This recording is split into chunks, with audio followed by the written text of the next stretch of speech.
कि लोग जो है आज के डेट में अगर सर दर्द भी करते हैं तो क्विकली जो है वो रिलीफ मांगते हैं। तो कहीं ना कहीं उन लोग को रिलीफ तो मिल जाता है, लेकिन वो केमिकली मेडिसिन से क्या होता है कि वो तुरंत भर के लिए वो तो रिलीफ मिल जाता है, लेकिन बाद में जो उसका कुछ इफ़ेक्ट बाद में देखने को मिलता है। और आयुर्वेद जो है ये लाखों लाखों साल के पहला जो ये दवाई है, इसको जड़ी बूटी दवाई बोल सकते हैं हम लोग। इस दवाई से जो है कोई इफेक्ट नहीं होता है, भले ही थोड़ा लेट लगता है ठीक होने में, लेकिन इसमें जड़ से जो बीमारी को ख़त्म किया जाता है। तो हम लोग ये डॉक्टर साहब से जानेंगे, इनको हम बोल सकते हैं कि इंटरनेशनल डॉक्टर है, क्योंकि ये देश विदेश में भी जाते हैं, ये सीमित नहीं है धनबाद पे ही नहीं बल्कि ये देश विदेश में भी जाते हैं। इनसे हम लोग जानेंगे कि आयुर्वेद जो है आज के डेट में क्यों महत्वपूर्ण है। ये लोग जो है एलोपैथी दवाई भी खाते हैं और वो खुद बोलते हैं कि आयुर्वेद दवाई जो है अच्छा है। वो खुद खाते हैं और खुद बोलते हैं कि आयुर्वेद दवाई जो है अच्छा है। तो इनसे जानेंगे कि आज के समय में जो सर आप बताइए कि आयुर्वेद जो है क्यों जरूरी है। पहले तो मैं अपना परिचय देना चाहूँगा। मैं डॉक्टर राजेश मिश्रा श्री श्री तत्वा बेंगलोर से हूँ और बहुत ही पुराना सीनियर डॉक्टर हूँ। श्री श्री रविशंकर जी के ये श्री श्री तत्वा का ऑर्गेनाइजेशन जो है वो पूरे वर्ल्ड में आयुर्वेद को फैलाना चाहता है। तो मैं उनके संरक्षण में ही देश विदेश में जगह जगह घूम के आयुर्वेद का प्रचार करना और साथ में आयुर्वेद से रोगियों को पूर्ण मुक्त करना रोग से मेरा काम है। और नए नए डॉक्टर्स जो हमारे आयुर्वेद के हैं उनको आयुर्वेद से चिकित्सा करने के लिए प्रेरित करना और उनको जगह जगह पे पोस्टेड करना, भेजना, जहाँ पे वो जाके आयुर्वेद से लोगों का इलाज कर सकें। ये मेरा थोड़ा सा परिचय था। आयुर्वेद के बारे में मैं सीधा सीधा बात करना चाहूँगा। आयुर्वेद दो शब्दों से मिला हुआ है, आयु और वेद। आयु मतलब लाइफ, जीवन, और वेद मीन्स नॉलेज। तो जो नॉलेज हमें मिलता है लाइफ के लिए, उसका जो शास्त्र है वही आयुर्वेद है। वेद मतलब होता है शास्त्र और आयु मतलब जीवन। तो जीवन का शास्त्र जो है वही आयुर्वेद है, जो जीवन के बारे में सिखाता है।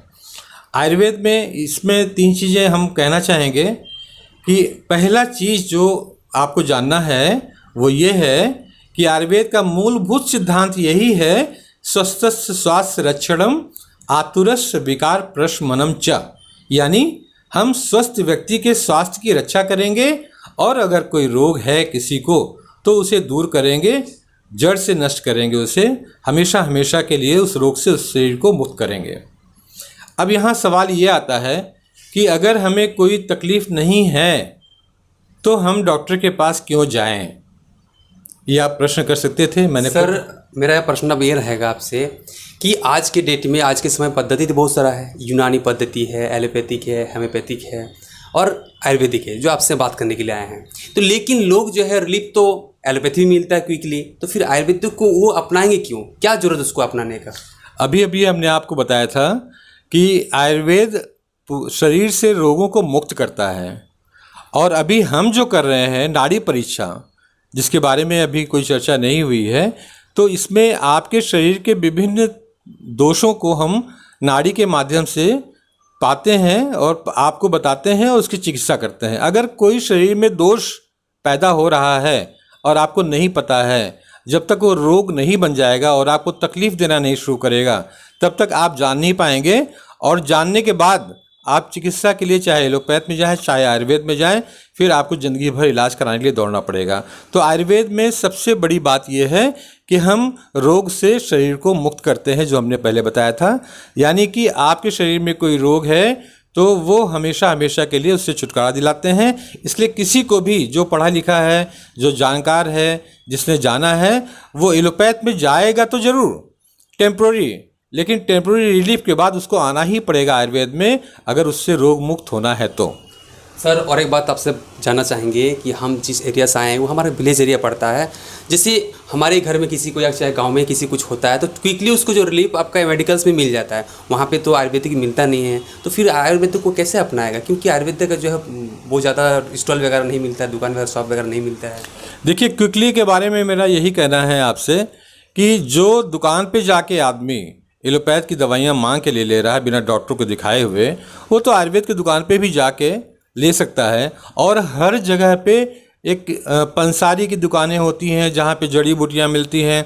यहाँ तक कि वो पंसारी भी जानता है कि ये जड़ी बूटियाँ किस काम आती हैं, तो उसको पता होता है कि इस काम के लिए वैद्य जी ये दवा ले जाते हैं, इस काम के लिए वैद्य जी ये दवा ले जाते हैं। फिर भी अगर घर में बड़े बूढ़े हैं तो वो भी जानते हैं कि अगर हमारा बच्चा रो रहा है और छोटा सा बच्चा है तो उसको पता होता है कि उसको पेट में दर्द हो रहा होगा, तो वो क्या करते हैं कि ले लेते हैं दवाइयाँ जो घर में होती हैं उन्हीं में से चूज़ करते हैं वो।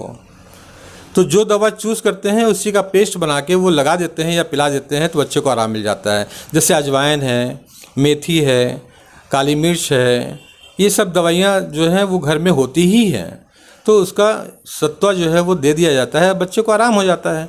तो दादी माँ के नुस्खे के नाम से आज भी हमारे मॉडर्न साइंस में ढेर सारे हैं जो बताते हैं कि इस तरह की तकलीफ़ होने पे आप उस तरह की चीज़ें ले सकते हैं। मॉडर्न होने की वजह से या गांव में होने की वजह से इसका कोई फ़र्क नहीं पड़ता है। गांव वाले ज़्यादा जानते हैं कि किस तरह की चीज़ों को लेने से क्या होगा, क्योंकि गांव में कोई न कोई बुढ़ा, कोई न कोई वैद्य ज़रूर मिल जाएगा जो बताता है कि जाके वहाँ पे, अभी जैसे पेट में गैस बनता है तो अमूमन अजवाइन का पानी पी लिया या सौंफ का अर्क बना लिया तो आराम हो जाता है। तो इस तरह से अब जैसे छोटा सा बच्चा रो रहा है और माँ को पता नहीं है कि उसको क्या तकलीफ़ है, तो वो सोचती है पेट में दर्द हो रहा होगा, जैसे अभी हमने बताया था। तो हींग को गर्म कर लेती है वो, थोड़ा सा घी डाल के हल्का सा, और जब वो लिक्विड हो जाता है तो उसको लेके उंगली से नाभि पे लगा देती है और बच्चा शांत हो जाता है। ये औषधियाँ हो गई, ये नेचुरल चीज़ें हैं हमारे घर